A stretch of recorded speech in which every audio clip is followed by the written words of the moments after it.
అమ్మాయి గారు ఒట్టేసి చెప్పండి అమ్మాయి గారు. ఏంటది? అందరిలా చూడరుగా నన్ను మీరు. అంటే ఏదో నాకు తోచింది మంచు చెడ్డో చేసేస్తూ ఉంటా కదా. అయితే అయినా నా మీద ఎప్పుడైనా కోపం వస్తుందా మీకు? రాదులే. అంటే అంటే నేనంటే నువ్వంటే మీకెంతో నాకెంతో ఇష్టం అన్నమాట. ఇవ్వాలైనా మీరు ఏది అది అమ్మాయి గారు.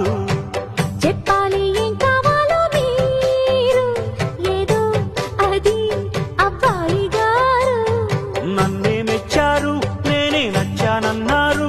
తీరా అది అంటే ఇంకా ఏమో ఆలోచిస్తారు. చాలే నీ తీరు విన్నాళ్ళేమనుకుంటారు. అయినా అడిగేదానికి ఉందా లేదా ఏదో పేరు. ఆ మాట నా నోట ఈ పూట వినిపించ